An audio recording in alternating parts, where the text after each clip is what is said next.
मैया बड़े हैं खूंखार जो कि जिनका नाम है शाका शंभू। तो राजा होतिया चौधरी शाका शंभू नाथ पधार।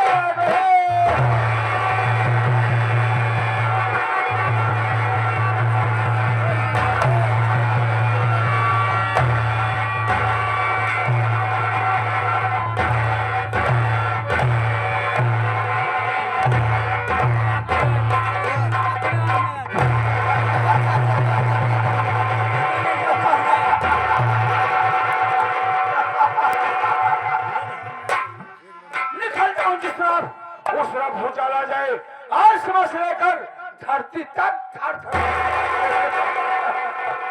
न तलवारों की धार से न गोलियों की बौछार से ये बंदा सिर्फ डरता है तो परवरदिगार से। आइए दोस्तों आप लोग शांति बनाइए, शांति के साथ साथ मेरा परिचय लीजिए कि मैं कौन हूँ, कहाँ का रहने वाला, मेरा क्या है। जिला पटना गांव शिवपुर का रहने वाला, मेरा नाम चौधरी शाका शंभूनाथ है। चौधरी शाका शंभूनाथ है। ये चौधरी शाका शंभूनाथ तो ही बात जानता है मौके का फायदा उठाना वरना दुश्मनों को नामो निशान मिटा देना। दोस्तों मैं तो भाई था, मेरे बड़े भैया का नाम रघुनाथ था। रघुनाथ बड़े भैया के पास एक बेटी थी जिसका नाम अनीता था। अनीता बेटी जब धीरे धीरे सियानी हो गई तो बड़े भैया ने बेटी अनीता की शादी कर दिए। शादी कहाँ पर किए? लड़के का नाम अजय, गाँव का नाम सीतमपुर। सीतमपुर में अनीता बेटी की शादी कर दी। जब बेटी की शादी कर दिए मैं बड़े भैया के पास गया, भैया से कहने लगा भैया आप अकेले हो गए, बेटी पढ़ाई हो गई, चलिए आप मेरे साथ में रहिए, मैं आपकी परवरिश करूंगा। मेरा भाई लेकिन गांव की जमीन और शहर वाली जमीन मेरे नाम लिख दीजिए। मेरा भाई कमीना तुरंत इनकार कर दिया। क्यों? कि वो जानता है मैं जुआ खेलता हूँ, शराब पीता हूँ, रंडी कोठे में जाकर मुजरा सुनता हूँ। देश विदेश में मेरा नाजायज संबंध है।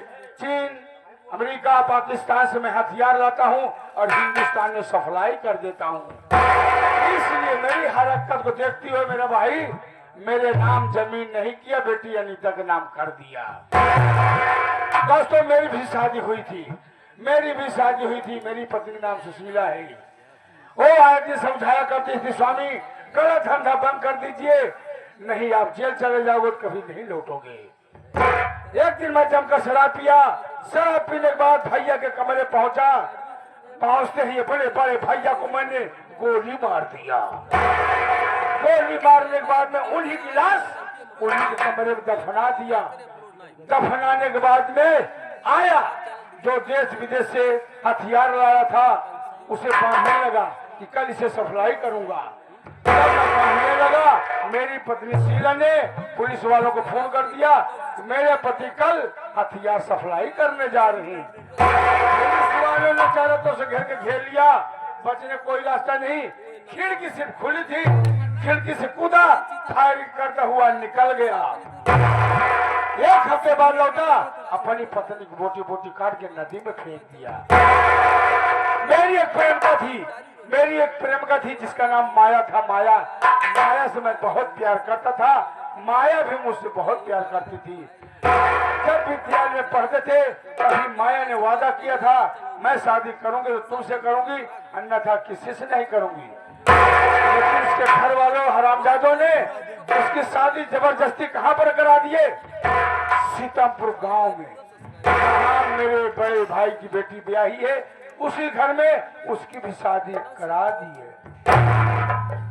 जब मैं उससे मिलने के लिए गया तो बोली अगर मुझे पाना चाहते हो तो मेरे पति की इस दुनिया से मिटाना होगा। उसके पति को मैंने मौत के घाट उतार दिया। दोस्तों मैं कर्ज देता हूँ, जिससे 10,000 रुपया दिया उसे 50 लेता हूँ, जिससे 20 दिया उससे 1 लाख रुपया लेता हूँ। कर्ज के आड़ में मैं चरस कोकील का धंधा भी करता हूँ। मेरे ही गांव शिवपुर में रहने वाला मनोजवा है, मनोजोग बहुत मुश्किल कर्जा ले गया था, ब्याज बराबर पहुंचाता था, लेकिन आज 2 महीने से हराम ज्यादा ब्याज नहीं पहुंचाया। आज उसके पास चलूंगा, अगर दिए तो ठीक है, नहीं तो उड़ा के गोली मारूंगा। मेरे कुछ साथी लोग हैं, उनका इंतजार कर लेता हूँ, उसके बाद ही मत चलता हूँ।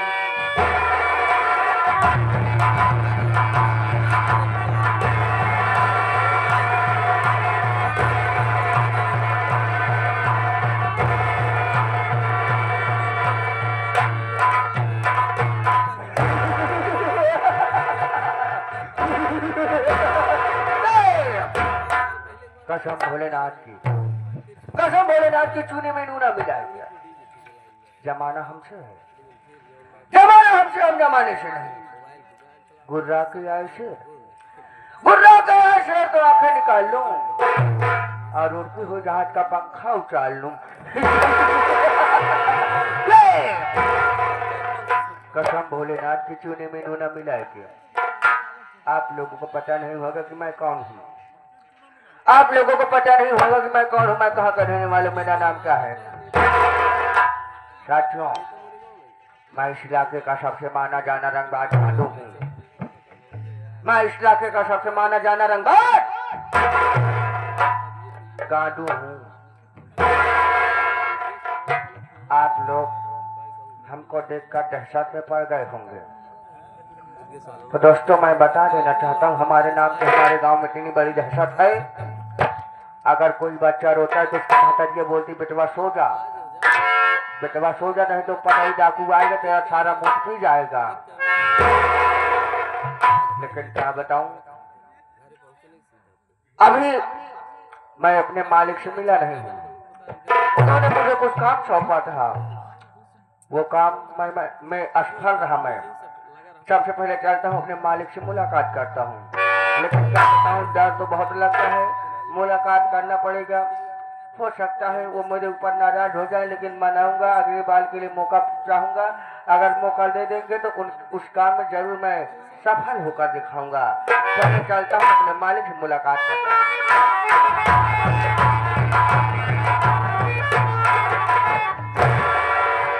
मैंने कहा मेरे आका, मेरे मालिक, मैं नमस्कार हूँ। तो किस काम के लिए मैंने कहा था, वो काम पूरा हो गया कि नहीं पूरा हुआ? बाबूजी, आपने मुझे काम तो दिया था, लेकिन मैं काम करने के लिए घर से निकला, जो कि आपने बस में बम लगाने के लिए बोला था। बस में बम लगाने के लिए बोला था। मैं बस में बम लगा करके वहां से निकला ही था। मैं सोचा क्यों न रिमोट दाब कर बस को उड़ा दूं। इतने में आया साला कुत्ता, मुंह दिया, बम खराब हो गया। कोई भी काम सब काम तुम पूरा नहीं करते हो, अधूरा करते हो। हाँ, आज के बाद तुम्हें कोई काम नहीं दिया जाएगा। नहीं नहीं नहीं, मेरे मालिक एक बार हमको हुमुक दीजिए। हुमुक दूंगा तो खत्म हो जाएगा। कुछ मौका हाँ, बिल्कुल नहीं मिलेगा तुझे। एक मौका दो, एक मौका दो। ठीक है, हाँ चलो पूरा बस हिसाब उड़ाना है। बस स्टॉप है। चलिए, जैसा कहेंगे मैं वैसा ही ठीक करूंगा। है, चलो चलते हैं। चलो आओ, चलते हैं। कैसे?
इस ऐतिहासिक पावन पवित्र धरती पे बैठे आप सम्मानित पिता तुल्य बुजुर्ग हम उम्र साथी, इस देश के माँ बहन व भावी कर्णधार बच्चे, आप सबको मैं अपनी तरफ से, अपनी पूरी पार्टी की तरफ से आप सभी का हार्दिक स्वागत, अभिनंदन एवं पगवंदन करता हूं। आप सब मेरा परिचय लीजिए बाबू, कि मेरा नाम क्या है और मैं कहां का रहने वाला हूं, और हमारे परिवार में कितने सदस्य हैं और हमारी कहानी क्या है। बाबू मेरा नाम मनोज कुमार है, मेरा नाम मनोज कुमार है। मैं शहर पटना गांव शिवपुर का रहने वाला हूं। बड़े ही दुख की बात तो ये है कि बचपन में मेरी मां गुजर गई। मां का प्यार नहीं मिला मुझे। मेरे बाबूजी थे, बाबूजी के ये दिल में सपना था कि मैं अपने बेटे मनोज को पढ़ाऊं लिखाऊं। यही सपना साकार करने के लिए बाबूजी हमारे ही गांव के जो चौधरी साहब हैं, जिनका नाम साका शंभुनाथ है, उन्हीं के यहाँ से 20,000 रुपए कर्ज लाए बाबू। बाबूजी के दिल में ये सपना था कि मेरा बेटा या तो डॉक्टर बनके या तो इंजीनियर बनकर देश की सेवा करे, इससे मेरा भी नाम रोशन हो। लेकिन मालिक को नहीं मंजूर। मां के मर जाने के बाद बाबूजी बीमार पड़ गए और बाबूजी ये दुनिया छोड़कर चले बसे। बाबूजी तो दुनिया से चले गए, लेकिन सर पे इतनी बड़ी जिम्मेदारी, इतना बड़ा बोझ देके चले गए। मेरी मासूम बहन का नाम गीता, अपनी बहन की परवरिश किया, बहन समझकर नहीं अपनी बेटी समझकर। बहन गीता इस वक्त सयानी हो गई है।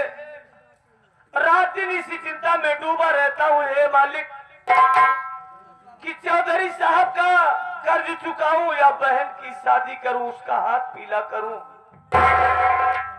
क्योंकि मेहनत मजदूरी करके जो भी पैसा पाता हूं, ब्याज के तौर पर हर महीने चौधरी साहब के यहाँ पहुंचाता हूं, लेकिन उनका कर्ज नहीं चुका पाया। मेरी पत्नी राधा इसी गम में वो भी डूबी रहती है, उसे भी कोई सुख नहीं मिल पा रहा है। मालिक, मैं करूं तो क्या करूं? आज अपने दिल में ये सोचा हूं कि इससे बेहतर मैं शहर चला जाऊं, शहर में जाकर काम की तलाश करूंगा, जिससे चौधरी साहब का कर्ज भी चुका दूंगा और बहन की शादी भी कर दूंगा। मेरा पड़ोसी जिसका नाम अनुराग है, कभी कभी आता है, हमारे दुख सुख में हाथ बटाता है, हर गम को पूछता है, लेकिन अब वो भी नहीं दिखाई दे रहा है। इंतजार करता हूँ शायद आ जाए।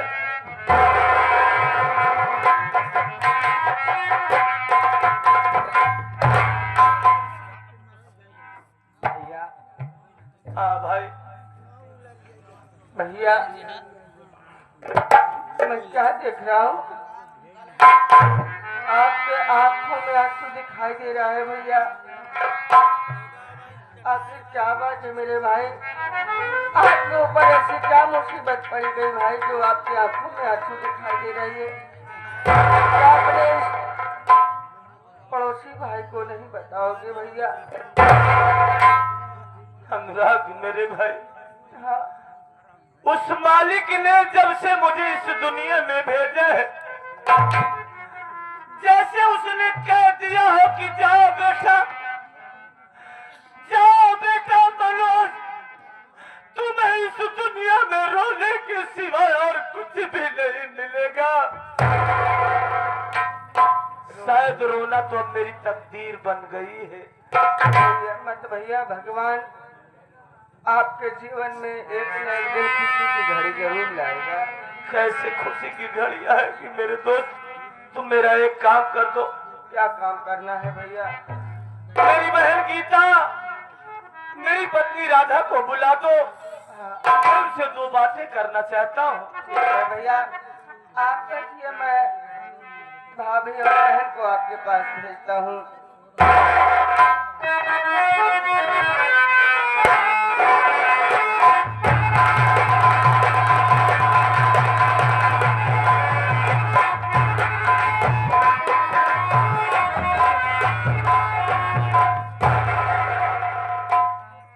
बड़े भैया जी के चरणों में गीता का प्रणाम। खुश रहो बहन, मालिक हमेशा खुशहाल रखे। स्वामी जी के चरणों में इस दासी राधा का प्रणाम स्वीकार। खुश रहो प्रिय। लेकिन भैया, हाँ गुड़िया, मैं आपसे कुछ कहना चाहती हूँ। क्या कहना चाहती है बहन?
आखिर बात क्या है जो आज आप इतने उदास हो?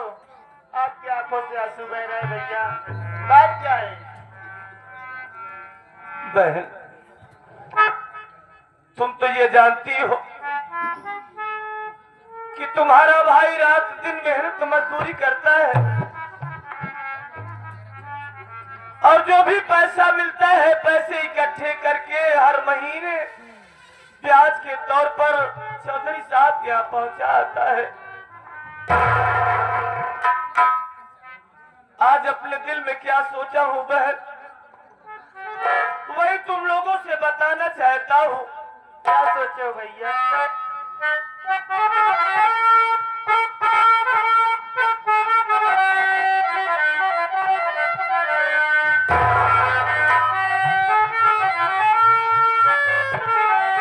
कि प्यार गीता बहन सी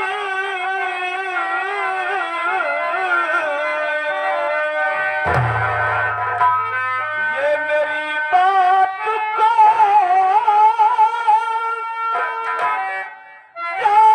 रहा कमाने सहरिया चौधरी का अदा सारा ये कर्जा करूं तुमसे तेरी शादी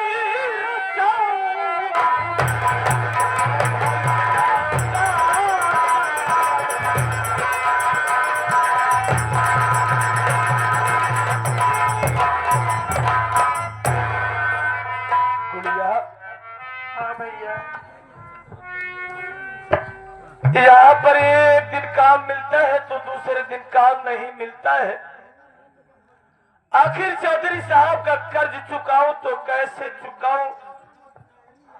और तू भी सयानो हो गई है गुड़िया, इसीलिए आज मैं ये सोचा बहन मैं जा रहा हूँ शहर। शहर जा रहा हूँ, काम की तलाश करूंगा, काम मिल जाएगा, चौधरी साहब का कर्ज भी चुका दूंगा, कर्ज से छुटकारा पा जाऊंगा। बुढ़िया तू सयानी हो गई हो, तेरा भी तो हाथ पीला करना है, तेरी भी तो शादी करनी है। आप शहर जाना चाहते हो? हाँ बहन, लेकिन जाने से पहले एक बार भाभी माँ से भी पूछ लीजिए भैया। हाँ गुड़िया, जरूर। राधा,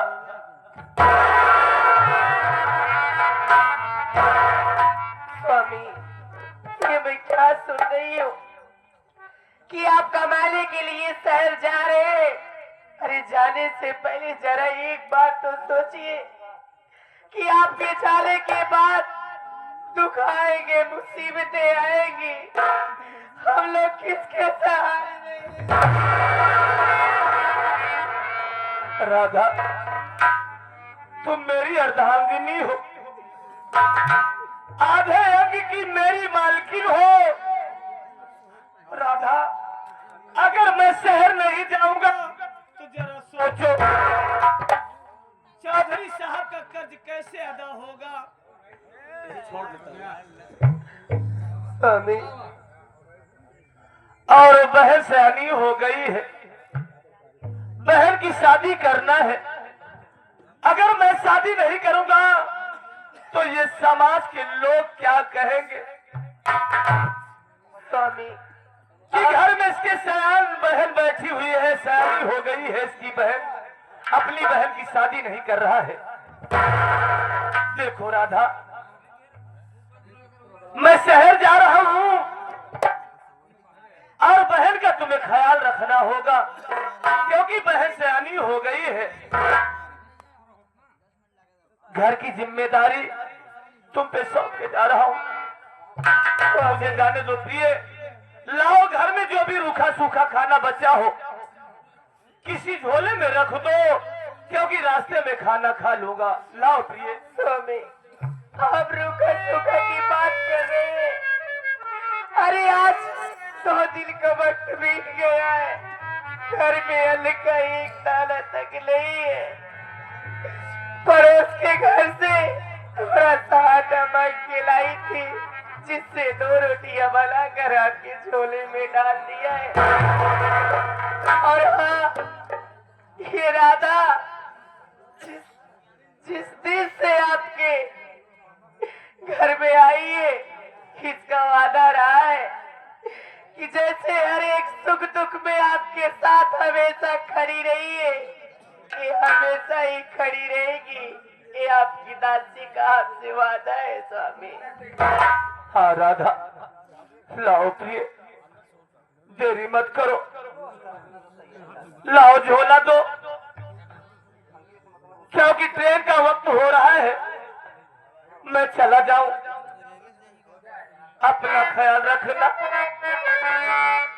बहन का ख्याल रखना।